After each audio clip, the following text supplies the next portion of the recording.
This is the Mortgage Breakdown, where Andy Baker and Andrew Clarkson break down everything mortgage.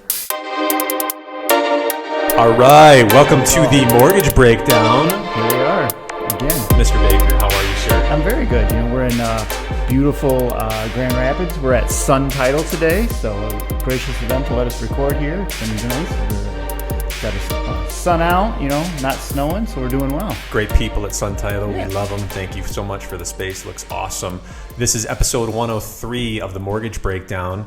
Andy, you want me to go ahead and kind of introduce this episode, what we're going to talk about? Sure, go for it. All right, cool. So this episode, we got some feedback, and we're talking about renting versus buying. That old question that everybody's been asking forever, like, hey, what advice do you have? Should I rent now? Should I buy? The market's super on fire for the past, couple of years here, and I mean even beyond that, really, if you think about it. But that's what we're going to talk about, renting versus buying. We have some strong opinions in favor. We have some strong opinions, against it. But let's dive into it and see. Anything to add about the episode, Andy, before we dive in? No, again, I think it's a great topic. Been doing some research into this as well. We're seeing some different shifts, with the generation that's coming up as far as, just even their thoughts on home ownership. For the longest time, it's always been like the American dream is to own a home. And now we're, put aside all the statistics and the market and the rates and everything like that. I think you're just starting to see just a society shift in, the fundamentals of, do I even want to be a homeowner? That's such a good point that you bring up, because even when I was like growing up, I remember my grandparents and my parents telling me about the American dream and how it's, you grow up, you go to school, you get married, you own your first house, and that seemed like be the thing, that was right? It. That's what you worked for. That's just a little fun fact for you. That's where the 30-year mortgage came into play, is because you were supposed to buy a house, and in 30 years, you were ready to retire, still living in that same house, and have your mortgage paid off. And that was the thought, that's what you're going to work for, is to buy a house, get it paid off, and retire. Where now, what does the average person live in a house 5-7 years at the most? Right, exactly. They and say so you just don't see that anymore. They say you're only in the mortgage for on an average of like 5 to 6 years or something like that, right? So, people are either moving up, they're, not staying in their home for as long, or they're taking advantage of different loan programs, maybe refinancing, taking cash out, who knows. I'm going to start off with some arguments in favor of buying. Sure. Okay. Let's go for it. So let's go into the first one, and I want your opinion on it too. So the first one is, when you pay off your home, it's yours. You eliminate the expense of housing once you paid it off. So all of those like intangible expenses that you have with, the loan and all that kind of stuff, interest. Yep. I mean, that seems like a pretty viable one, right? Yeah, for sure. I mean, again, it goes into that, that long-term thought of it, that, hey, if I'm going to be in this house for the rest of my life, and I can eliminate one of the biggest expense as I move into retirement, that's something to work for. I mean, that's definitely it. And, again, we see the market go up and down, but over time, if you pan back far enough, real estate's going to eventually climb, not at the numbers we've been seeing recently, but, 2-3% that historically we've seen over time, and that just grows that asset. And if you don't owe anything on that asset, that's a huge thing going into retirement. Well, that brings us into the next point in favor of buying, and it's, if your home appreciates more than you paid in mortgage, interest, taxes, and maintenance over time, you've earned a return. You broke even, basically. Sure. And that's to the point that you just said, right? So you paid for the mortgage, the interest, the taxes, any sort of maintenance fees that go into it as well. So I think that your last argument, that holds a lot of weight right there. So what about the next point? Tax credits help offset some of the cost of home ownership. Yeah, again, recently we just saw that, MI insurance is, you can write that off on your taxes again, different things like that. Being a homeowner, I mean, definitely it's still, we are set up where we want, the U.S. government, or however you want to say it, wants people to be homeowners. There's proven things that, people settling in, and building communities and having that home ownership, that's definitely still rewarded, from a tax standpoint, that's definitely something that they want people to do, Right. create roots, have, they always talk about the pride and ownership too, where, if I own a home, I'm more likely to make improvements to it, make it my own, take care of it because it is something that I own, No, to your point, as well, you have that pride of home ownership. Sure. And I think, along with the, whoever you want to call it, the government providing, these mortgages, right?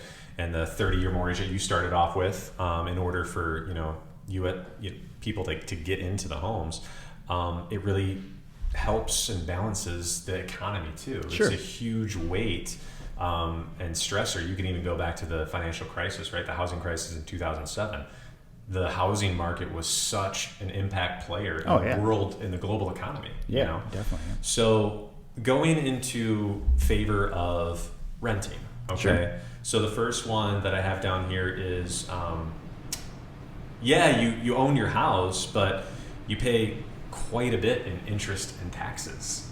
Sure. So I think that might be talking about, okay, if I own my home and I'm only in it for a couple of years, and I've went through the expenses of that go in with a mortgage, with closing costs, with taxes, insurance, interest payments, all that kind of stuff. It seems like if you're going to be in your house for a longer period of time, it's your favor in buying. But if you're only going to be in it for a short period of time, you might want to test the market first and, rent, right? Definitely, yeah. I mean, again, too, like we're seeing these statistics where, people are moving jobs more often, moving locations that, we're seeing this generation come up again where, it's different from our parents where, someone will move across country on a whim to get a different job and things like that. You don't see the, I'm going to go to work for this company, I'm going to buy this house and I'm going to stay here until, I'm done. They move around a lot more. I read a thing today. It said, between 2007 and 2017, we saw 4 million single home houses that used to be, owner occupied become renter occupied. Mm-hmm. We're just seeing that shift. That again, if I'm only going to be in there short term, I'll use myself as an example. I just recently moved. Yeah. I don't ever want to move again. I own way too much stuff. And again, the cost of the movers and everything, and then the cost of the loan and everything. Just do that. If you know that you're not going to be in that home for a long time, that adds up and that can be a burden, and if you're looking at it where if I rent, at the end of 30 days, if I want, I can be out of here kind of a thing, And here's the last bullet point that I have for in favor of renting instead of buying. And it's, you don't have to pay for repairs. Sure. You don't have to pay for maintenance and other issues that might come up. That's on the landlord. That's not right. on you as the renter. And the other one that I wrote down here is, you're not throwing money away. You ultimately are paying for a place to live. Sure. Right? Yeah. I mean, it's leasing a car versus buying a car type of thing. If you boil it down to something more simple like that, mm-hmm. It's what am I going to use it for? How long do I need it? Right. What kind of expense do I have? And at the end of the day, you're paying for a car either way. You're paying for housing, if you want to call it. And again, too, I think we can talk about a little bit, the generation that's getting ready to buy homes now, the ones that were growing up, during, 2008, 2009, when the crisis hit, a lot of them saw their parents lose their homes. Right.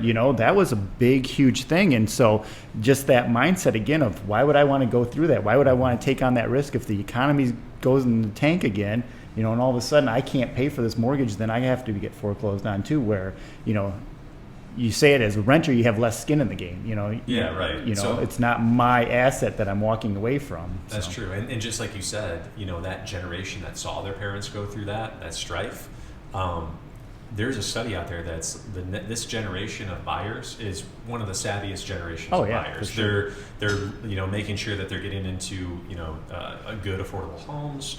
They're making sure that they have a good chunk of down payment even. Yep. It's very, very rarely do we see the 0 to 3% down payment anymore. Right. Yep. It's so that brings us into the wrap up of this, right? So let's talk about the bullet points of kind of what we learned, right? So how long you live in your home is one of the most important factors when deciding rent versus buy. Yep. Right? Short term versus long term. Short term, you're renting. Long term, you're buying. that opportunity seems to be some sort of and there's calculators out there too that can help you with it. It shows what the cost going into it. It shows the initial maintenance or fees and stuff that you'll pay, and even interest over the long term, and compare that to fees and rent, the renting aspect of it as well. Yep.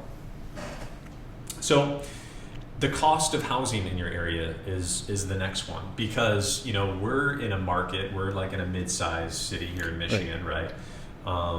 Grand Rapids is a really great city, but at the same time we are always on like the top chart list of one of the best places to invest in. Right. Yeah, exactly. What about for those people that are in like Phoenix, let's say, or Las Vegas, that are in bubble markets, have a ton of housing? Yeah, and that's what, just in this last year, we've finally started to see that housing gap, if you will, come down in a lot of those major markets. I think it was, they said like 84% of the 600 different markets that they watched, that gap finally started to shrink this last year, where, the cost to rent and the cost to buy started to get closer and closer together, where for the longest time, even with rents as low as they were, or rates as low as they are, you start to see these, San Francisco markets where, you're paying $500,000 for, basically a condemned house. Yeah. It still just doesn't make any sense. You'd rather, take that $1,400 a month in rent versus $1,600 or $1,800 a month in mortgage payments, even though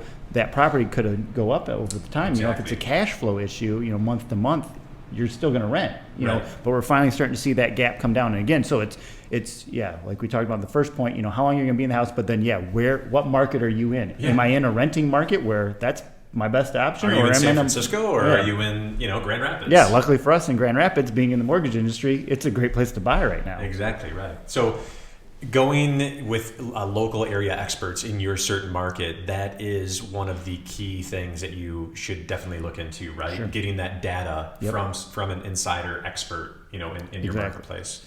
Because there's an opportunity cost of taxes, insurance, and then your down payment. So that's my last bullet point that I have here for the wrap up would be what is that opportunity cost for the taxes, the insurance, the fees, the down payment? You're putting a certain amount of money into this investment that you're kind of like locking it up into an investment. Exactly. Right? It's like another bucket, another account that you're investing in for hopefully a long term, because depending on where the market is, and if you're trying to time the market, Right. so hard to do, right? It's hard to time the market in the housing industry. It's hard to time the market if you're buying stocks or bonds, whatever it is, Right, exactly. And I mean, that's, we're looking at this whole thing from a owner occupied type of thing, looking at investment properties is a whole separate conversation that maybe we'll do another time. But yeah, I mean, you definitely have that opportunity cost, because again, everyone has that, pizza pie of dollars every month. Right. And you got to, How you split it up? yeah, how are you going to split it up? If I want to put, all my house or all my money into housing, this is where it is, which means I have less money to spend on other things, which means,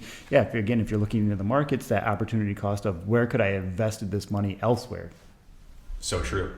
Well, anything with our wrap up right now, please, if you're watching this video right now, please comment, like the video, subscribe to our channel so you can get regular updates from the Mortgage Breakdown. Andy, anything as we sign off here that to go over? No, again, go over it. I think it's a case-by-case situation. And, to everyone that's been supportive of the podcast so far, we really appreciate it. All the likes and shares, definitely, check out our videos on YouTube. And obviously you can listen to the audio portion of this wherever podcasts are found. Thank you for listening to this week's episode. Tune in for more breakdowns.